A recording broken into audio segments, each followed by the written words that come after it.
everybody. I guess I'll start out this week with a quick update since I've been away for surgery the past week or so. So, this is my new chest. A little over a week post-op. I'm still putting bandages over my nips, and I just got to see my chest for the first time yesterday. It was all wrapped up and stuff for the first week. And, I still can't believe it. It's amazing to not have boobs anymore. It's looking pretty gross, and I still have, like, all sorts of, bandage stuff attached to me and everything, and I'm really, really sore, and I'm still hunchy, because everything hurts, but, I'm really happy with the results. I went to Dr. Garamoni in Sunrise, Florida, and, yeah, I really like the placement of my scars so far. I did a lot of, upper body working out beforehand. It seems to pay off, because scars seem to be right underneath my pecs, and they're pretty defined. This side's a little poofier than the other side right now, but, some of that is swelling that'll go down, and some of it is just that my left side is a little more developed than my right side. Here's some side view. You can see I have terrible posture, but I'll hopefully work on that. I also have a lot of stomach going on at the moment. I lost about 15 pounds since January, trying to get ready for surgery. And, like the last week I've been doing nothing but sitting on my ass and eating, so well, we'll get that back in shape after this is done healing, so yeah. Yeah, I'll show you some more of like my nipples and stuff once they look less gross. And alright, now on to the topics for the last 2 weeks. Alright. Okay, so the first topic for GenderqueerChat is traveling. I think everybody pretty much covered the main points about traveling. It's hard when your identity doesn't really match who you are, and when people see you in a way that's different from how you see yourself. And it's even harder when people don't know what to think of you, especially in situations like security on an airplane or something like that. I always have to think about, well, not anymore, but I did have to think about whether or not to bind, because it's really uncomfortable to bind for a long period of time when you're traveling. So usually I don't bind and just, or like whatever, because I won't see, any of those people that I see in the plane, ever again, pretty much. So, and then when I'm in the car with like people I know, then they don't really care. So. Stuff like, stopping at rest areas and using the restroom, I always have to think about whether I want to be a boy or a girl, or use the family restroom that day. And also in terms of airplane travel, I have to think about how to package my testosterone, because I can't, just bring needles on my carry-on luggage. I would have to check it, and I don't really like checking my luggage, because who knows if it'll get there or not. And now they're like charging extra for checked luggage too, so yeah, there's lots of worries, and yeah.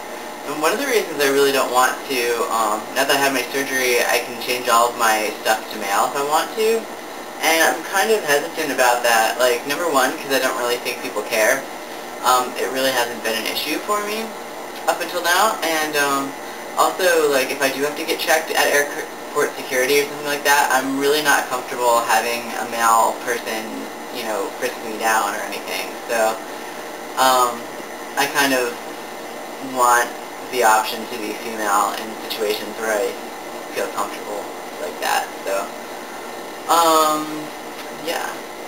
So that was travel. The topic for this week is, what is gender anyway? And if I knew the answer to that question, then I would be famous and making way more money than I make now.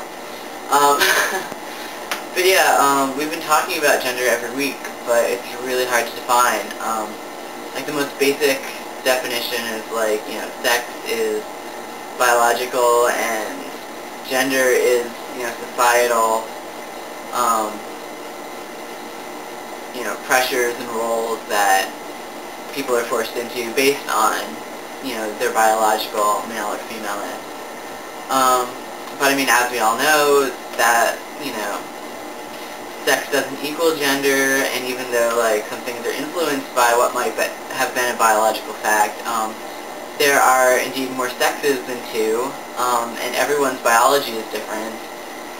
There's not one thing that you could pick out as being, like, innately male or innately female, because we all know that, guys don't always have penises, girls don't always have vaginas, and, like, there's just so much sexual variation. That means that the gender variation is exponential. I think that, like, we broke it down into categories of genders, but really everybody's gender is their own and is very unique to them. So, I don't know, what is this thing called gender? I'm still trying to figure that out.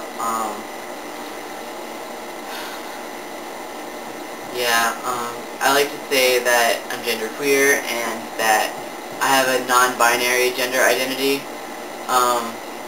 but I still struggle trying to find the words that describe my gender because, as a female person, I was perceived as butch, and now I'm perceived as like this femme man, and it's somewhere in between. I feel more comfortable at being seen as like a more effeminate man than I was being a more masculine female. But I don't know. Like the words that exist don't describe me fully so far. So that's why we have to have this channel and talk about these things and try to come up with our own words and struggle through it, because I mean, if we can't just figure out gender, then how is everybody else going to figure out gender? So I guess it's just really important to be open-minded and think about new things all the time, and just to be aware that everybody's gender is different, and gender shouldn't be this sacred cow that can't be changed. Gender is like held up by society as like this thing that is static and unchanging, when really it's one of the most dynamic processes that exists in society. And people need to get over just putting people in boxes. People should be judged on their skill and their merit and not what's between their legs. So, alright, I guess that's it for that topic, and next week I'll be back on track for my Tuesday slot, and yeah, thanks for sticking with me. Bye.